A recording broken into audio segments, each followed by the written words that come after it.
주호민의 아들이 다닌 학교 측이 주 씨에게 담당 특수교사 신고를 권유했다는 의혹에 대해 그런 사실이 없다고 정면으로 반박했다. 경기도 용인에 있는 해당 학교 측은 아동학대 혐의로 재판에 넘겨진 특수교사 A씨를 신고하라 권유한 적이 없다며 오히려 A씨에 대한 선처 탄원서를 수원지방법원에 제출했다고 밝혔다. 또한 이번 사건과 관련해 학교 내에서 무슨 일이 있었는지 일련의 내용도 법원에 다 증거로 제출한 상황이라고 설명했다. 앞서 주 씨는 2차 입장문을 통해 교사를 직접 만나는 것보다 분리를 위한 절차를 밟는 게 낫지 않을까 생각했다며 수사기관에 신고해 해결하는 건 피하고 싶었다고 주장했다. 그러면서 교사의 교체는 신고를 통해서만 가능하다고 학교에서 얘기를 들었다며 다른 방법이 있다는 안내를 받은 적이 없다고 덧붙였다. 사실 입장문을 올리고 나서 몇 번 수정되었는데 그중 하나가 이것이다. 입장문 수정 전에는 교장 선생님은 교사의 교체는 신고를 통해야만 가능하니 신고를 하시라고 했습니다 해서 입장문 수정 후에는 교장 선생님은 교사의 교체는 신고를 통해야만 가능하다고 했습니다로 수정했다. 그리고 신고를 하시라고만 하는 학교 측의 답변을 학교 측의 답변으로 수정했다. 결국 고소한 것도 교장 선생님이 시켜서 했다는 취지로 썼다가 학교 측에서 가만히 있지 않을 테니까 잽싸게 수정한 것으로 보인다. 사실 권유를 했던 안 했던 선택은 주 씨 스스로 한 거고 결국 논점 흐리려는 것이다. 입장문 전반적으로 문제이긴 하지만 학교 탓하는 것도 애초에 개호박이긴 했다. 다 큰 성인이 변호사 5명한테 자문을 구하고 한 건데 왜 그걸 학교 탓을 하는지 어이가 없다. 이에 대한 네티즌들의 반응이다.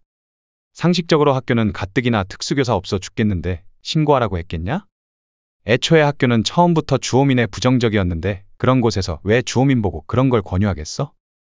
특수교사는 구체적이고 자세하게 까고 교장실에서 난동 피운 외삼촌을 항변이라고 표현하더니 국민을 개돼지로 생각하고 새치어로 장난하는구나.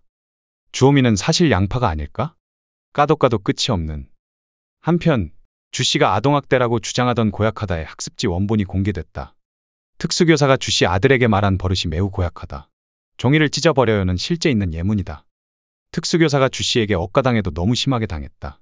그리고 너 소리에 발작할 거면 대체 훈육을 어떻게 할 수 있나? 왕자님 잘못하신 거예요. 이래야 되나? 주 씨네는 아이를 사랑해서 그러는 게 아니라 그냥 본인 체면만 생각하는 모습이다. 자폐아라고 인정하면 본인이 자폐아 자식을 둔 부모가 되니까 그럴 상황이 아닌데 통합반에 그렇게 집착을 하는 것이다. 보면 볼수록 잘못 걸린 선생님이 안타까울 뿐이다.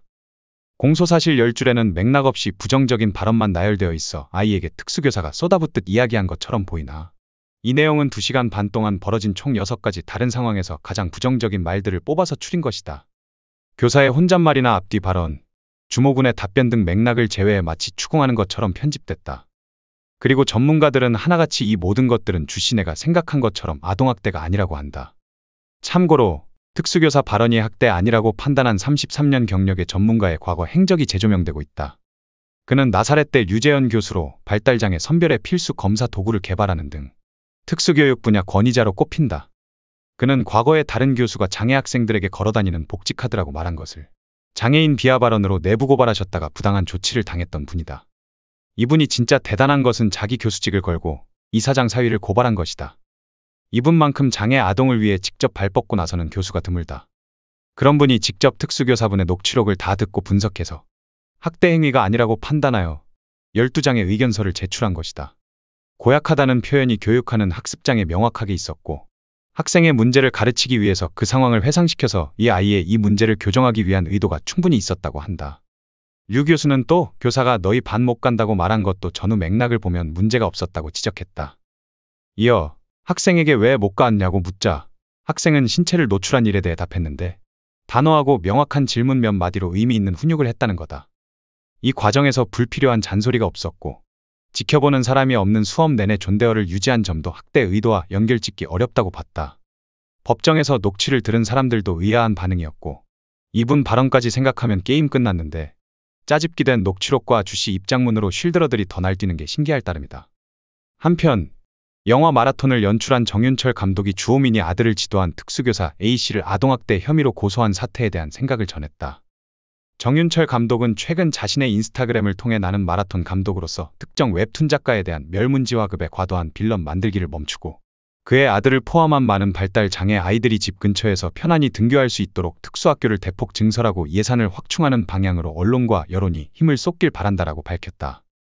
이어 아울러 특수학교를 세우려 할 때마다 집값 떨어진다고 길길이 뛰며 장애를 지닌 아이 부모들이 무릎을 꿇고 빌도록 만드는 고질적인 님비 현상을 제거하는 계기 또한 되길 빈다라며, 안 그러면 웹툰 작가의 별명인 파괴왕처럼 발달장애인에 대한 인식 고양을 위해 쌓아온 그동안의 사회적 노력들이 물거품이 되고 이 땅의 수많은 초원이들은 잠재적 범죄자로 낙인 찍힐 우려가 크다라고 전했다.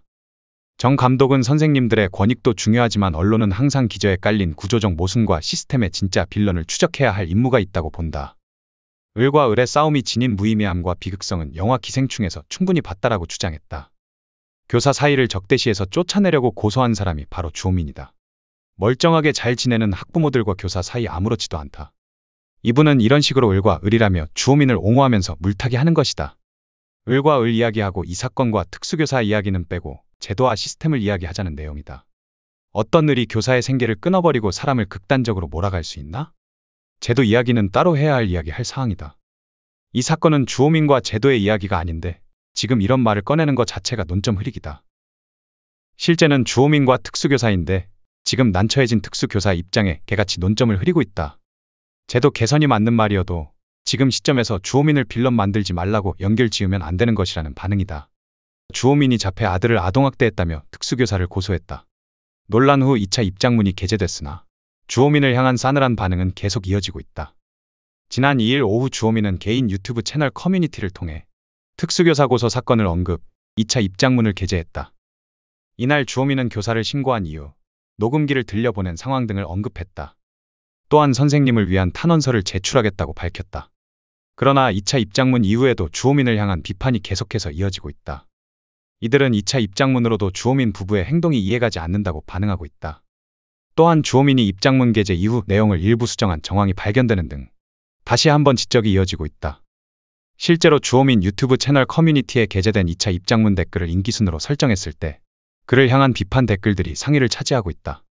네티즌들은 선생님이 아들 옹호해준 건 일절 언급 없고 난 아무것도 몰랐고 그럴 의도는 없었지만 한 사람 인생 망치겠다는 생각에는 변함없어 보인다. 특수교사 선생님들 응원한다.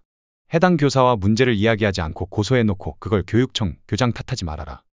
팬이었던 사람으로서 아직 판결도 안 나왔는데 선처해주겠다는 말은 정말 경솔하게 느껴지고 실망스럽다 등 비판을 이어가고 있다. 주호민은 와이프 한수자와 결혼 후 슬아의 아들 2명을 자녀로 두고 있다. 그의 큰 아들이 자폐를 앓고 있는 것으로 알려져 있다. 주호민을 향한 부정적 여론이 이어지며 방송, 광고계에도 주호민 흔적 지우기가 이어지고 있는 상황에 그의 행보의 귀추가 주목된다. 시청해주셔서 감사합니다.